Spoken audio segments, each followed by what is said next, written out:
రూపాయి భయపెడుతోంది. డాలర్తో దాని మారక విలువ మరింత ఆందోళన కలిగిస్తుంది. అదిగో ఇదిగో అంటూనే 86 రూపాయల కనిష్ట స్థాయికి పడిపోయింది. అసలు ఎందుకీ పతనం?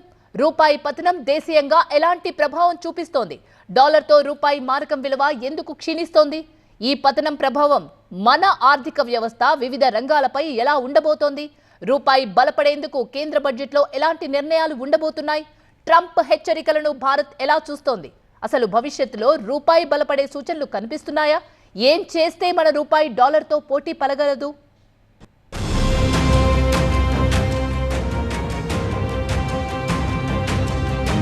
గత కొన్ని నెలలుగా రూపాయి విలువ గణనీయంగా పడిపోతూ వస్తోంది. 2024 జనవరి 1న రూపాయి డాలర్ మారకంలో 83.19 వద్దుంటే డిసెంబర్ 27 నాటికి 85.59కి బలహీనపడింది.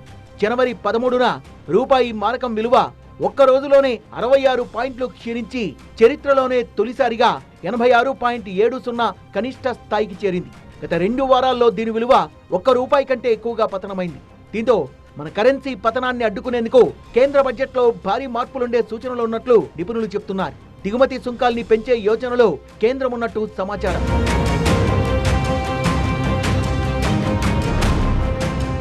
ఏదైనా దేశ కరెన్సీ విలువ ఎగుమతులు దిగుమతులపై ఆధారపడి ఉంటుంది.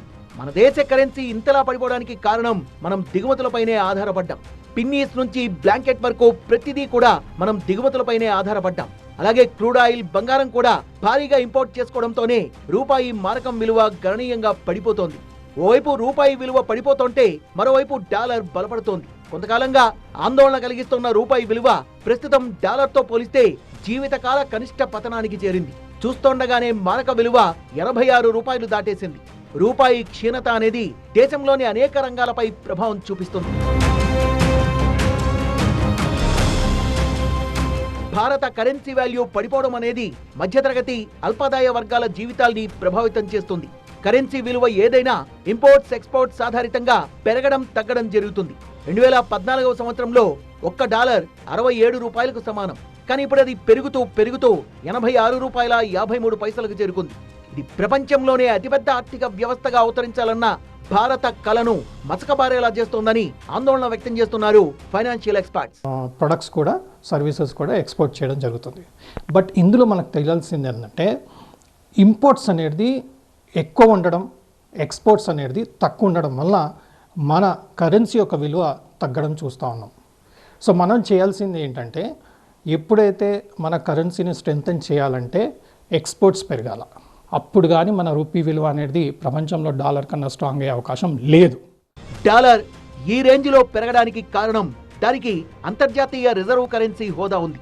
డాలర్ ప్రపంచంలో ఎక్కడైనా చలామణి కాగల వన్ అండ్ ఓన్లీ కరెన్సీ. బంగారం, చమురుతో పాటు ఆహార ధాన్యాలు, ముడి ఖనిజాలు ఎగుమతి, దిగుమతులు 88% డాలర్స్లోనే జరుగుతున్నాయి. చమురు ఎగుమతులన్నీ దాదాపు డాలర్లలోనే చెల్లింపులు జరుపుతారు. అందుకే పెట్రో డాలర్ అని మనం కూడా పిలుస్తుంటాం. ప్రతి దేశానికి చమురు తప్పనిసరి అవసరం కాబట్టి అంతర్జాతీయ వాణిజ్యానికి పెట్రో డాలర్ ఆయువు పట్టయింది. అమెరికాకు, ఇతర దేశాలకే కాదు, అమెరికా ఇతర దేశాల మధ్య వాణిజ్యం సైతం వాటి కరెన్సీల్లో కాకుండా డాలర్స్లోనే జరుగుతోంది. అందుకే ప్రపంచవ్యాప్తంగా దాదాపు అన్ని దేశాల కేంద్ర బ్యాంకులు పెద్ద మొత్తంలో డాలర్స్ ను నిల్వ చేసుకుంటుంటాయి. కేంద్ర బ్యాంకుల కరెన్సీ నిల్వల్లో 60% వాటా డాలర్స్దే. ఆ నిల్వలు ఆయా దేశాల సొంత కరెన్సీల విలువను ప్రభావితం చేస్తాయి. ఆకస్మిక హెచ్చుతగ్గులు లేకుండా డాలర్ విలువను కాపాడడానికి అమెరికా ఫెడరల్ రిజర్వ్ ఎప్పటికప్పుడు పకడ్బందీ చర్యలు తీసుకుంటుంది. మన దేశంలో ఫారెక్స్ రిజర్వ్స్ 2014లో $311.9 బిలియన్ ఉంటే అది ఇప్పుడు రెట్టింపై 2024 డిసెంబర్ నాటికి $644.39 బిలియన్ రిజర్వుకు చేరుకుంది. ఇదో రకంగా భారత్ ఎదుగుదలకు సూచిక అనుకోవచ్చు. కానీ అంతకు మించిన ఆందోళన మనం దిగుమతులపైనే ఆధారపడ్డాం. దాని ప్రభావమే రూపాయిపై పడ్డాం. ఇమ్మీడియట్ ఫ్యూచర్లో మనకు రూపీలో రిస్పైట్ వచ్చే ఛాన్సెస్ అయితే ఇమ్మీడియట్ ఫ్యూచర్లో కనిపించట్లేదు. ఈ బడ్జెట్ అనేది ఒక మేజర్ ఈవెంట్గా ఉంది. బడ్జెట్లో ఒకవేళ స్ట్రాంగ్ మెజర్స్ కింద తీసుకుంటే కొంచెము పాజిటివిజం రిటర్న్ అయ్యే ఛాన్సెస్ ఉంది. అదర్వైజ్ ఓవరాల్ డైరెక్షన్ పరంగా చూసుకుంటే రూపీ ఇక్కడ నుంచి బలైనపడే ఛాన్సెస్ కనిపిస్తున్నాయి. భారత్ చమురు అవసరాల కోసం దాదాపుగా దిగుమతులపైనే ఆధారపడుతోంది. ఎలక్ట్రానిక్స్, యంత్ర పరికరాల్ని కూడా చాలా వరకు దిగుమతి చేసుకోవాల్సింది. వాటన్నింటికీ కూడా డాలర్లలోనే చెల్లింపులు జరపాలి. రూపాయి విలువ తగ్గితే వంట నూనెలు, పప్పు ధాన్యాలు, ఎరువులు, చమురు, గ్యాస్ తదితరాల దిగుమతులు భారమైపోతాయి. దానివల్ల మన వాణిజ్య లోటు, స్వదేశంలో ద్రవ్యోల్బణం పెరుగుతాయి. సరుకుల ధరలు పైకి ఎగబాకాయంటే ప్రజల కొనుగోలు శక్తి సన్నగిల్లుతుంది. చమురు, ముడిసరుకులు, యంత్రాల దిగుమతులు ప్రియమైనప్పుడు మన ఆర్థిక, పారిశ్రామిక అభివృద్ధి కుంటుపడుతుంది. రూపాయి విలువ తగ్గితే అంతర్జాతీయ మార్కెట్లో మన ఎగుమతులు చవకగా లభించి సరుకులకు గిరాకీ పెరుగుతుంది. కానీ దిగుమతులు ఖరీదైపోయి అభివృద్ధి, ఉపాధి అవకాశాలు దెబ్బతింటాయి. మరోవైపు లక్షల సంఖ్యలో భారతీయ విద్యార్థులు అమెరికాతో పాటు ఇతర దేశాల్లో ఉన్నత విద్యను అభ్యసిస్తున్నారు. రూపాయి విలువ పడిపోవడం వల్ల వాళ్ళక్కడ చెల్లించాల్సిన బోధనా రుసుములు, జీవన వ్యయం పెరిగిపోతాయి. రూపాయికి బూస్టప్ ఇవ్వాలంటే స్వదేశంలోనే పారిశ్రామిక ఉత్పత్తిని పెంచి విదేశీ దిగుమతులపై ఆధారపడకుండా చూడాలి. దీనిపైనే ప్రస్తుతం కేంద్ర బడ్జెట్లో ఎక్కువగా ఫోకస్ చేస్తున్నట్టు తెలుస్తోంది. దిగుమతుల్ని తగ్గించేలా చర్యలు తీసుకుంటే డాలర్కు గిరాకీ తగ్గి వాణిజ్య లోటు దిగొస్తుంది. సోలార్, గ్రీన్ ఎనర్జీ పెంచి చమురు దిగుమతుల్ని భారీగా తగ్గించాలి. మేక్ ఇన్ ఇండియా, ఉత్పత్తి అనుసంధానిత ప్రోత్సాహక పథకం సాయంతో స్వదేశంలో పరిశ్రమలకు ఊతమివ్వాలి. ఎగుమతుల్ని ప్రోత్సహించాలి.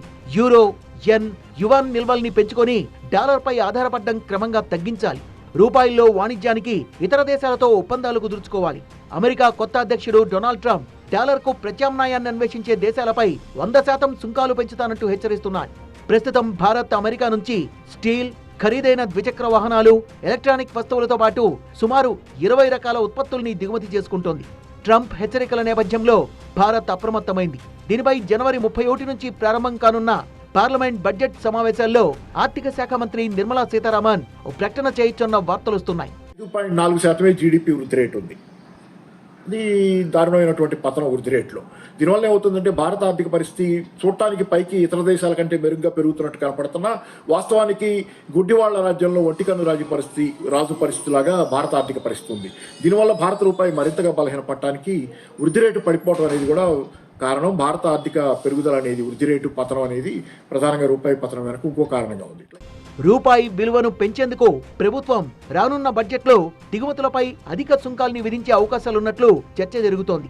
దిగుమతులపై అధిక సుంకాలతో డాలర్కు డిమాండ్ను అరికట్టే అవకాశం ఉంది. ప్రస్తుతం రూపాయి క్షీణించడంతో బడ్జెట్ రూపొందించే వారికి ద్రవ్య విధాన పరంగా రిజర్వ్ బ్యాంక్ ఆఫ్ ఇండియాకి సవాలుగా మారింది. అమెరికా ఆర్థిక వ్యవస్థ పుంజుకుంటోందని అంచనాలు పెరగడంతో ప్రపంచంలోని ఆర్థిక వనరులు అక్కడికే తరలిపోయే ప్రమాదం ఉంది. రూపాయి మాత్రమే కాదు, ఇతర యూరోపియన్ కరెన్సీలు కూడా ఇలాంటి ఒత్తిడినే ఎదుర్కొంటున్నాయి. ఈ ప్రమాదం నుంచి గట్టెక్కేందుకు రానున్న బడ్జెట్లో పన్ను రేట్లు పరిశీలించే అవకాశం ఉంది. దిగుమతులపై సుంకాలు విధించడం భారత ఆర్థిక వ్యవస్థకు ఊతమందిస్తుంది. ఫలితంగా దిగుమతి సుంకం ద్వారా వచ్చే ఆదాయం పెరుగుతుంది, డాలర్కు డిమాండ్ తగ్గుతుంది.